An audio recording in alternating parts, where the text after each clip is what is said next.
गेल्या जेव्हापासून निवडणूक या ठिकाणी प्रक्रिया सुरू झाली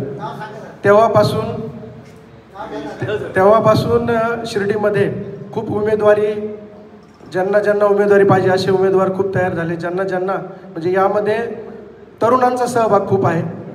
आणि माझ्या मते आपण ही निवडणुकीला जे उमेदवार देणार आहेत त्या उमेदवारांमध्ये जे जुने लोक आहे, जुने जाणते लोक आहे, ज्यांचं 55-60च्या पुढं वय झालेलं आहे, त्यांनाही उमेदवारी द्यावी.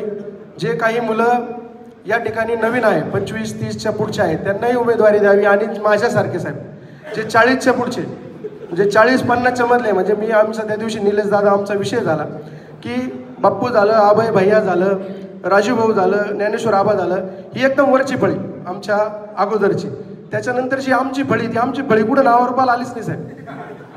म्हणजे आली म्हणजे असं म्हणत नाही की आम्हाला काही सगळ्या गोष्टी आहे, पण जे मधल्या फळीतले काही ज्यांना काही पदं मिळाले नाही, ज्यांना काही कुठं पक्षाच्या बॉडीवर घेतलं नाही, कुणाला पदं दिलं नाही, अशांचा पण या ठिकाणी विचार व्हावा.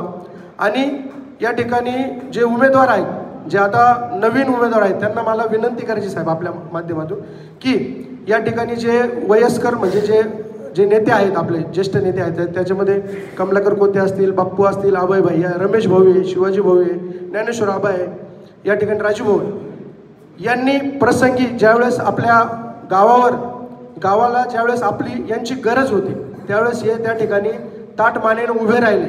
ज्यावेळेस साहेब या ठिकाणी साहेबांची एंट्री झाली त्यावेळेस विजूभाऊ जगताप असतील, या सर्वांनी साहेबांना साथ दिली. त्याच्यानंतरची शिर्डीची जो विकासात्मक धोरण सुरू झालं ते आत्तापर्यंत चालू आहे.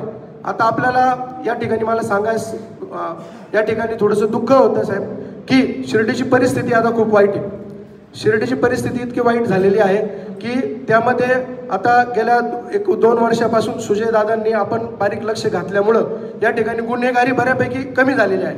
परंतु गुन्हेगारी तसेच या ठिकाणची शिर्डीची जी गर्दी आहे ती रोडावली असून खूप आपल्या जे व्यावसायिक आहेत त्यांचे या ठिकाणी हाल चालू आहे. आणि ही जी येणारी जी निवडणूक आहे ती जरी नाही म्हटलं ती थोडीफार खर्चिक त्या उमेदवाराला होणार आहे.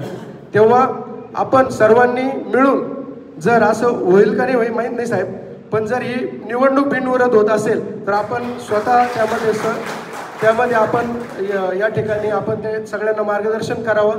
आणि ही निवडणूक जर बिनविरोध होत असेल तर जे उमेदवार इच्छुक आहे आणि जुने नवे आणि त्यांना आपण ही उमेदवारी देऊन जर ही निवडणूक बिनविरोध होत असेल तर साहेबांनी यासाठी पुढाकार घ्यावा अशी मी या ठिकाणी विनंती करतो.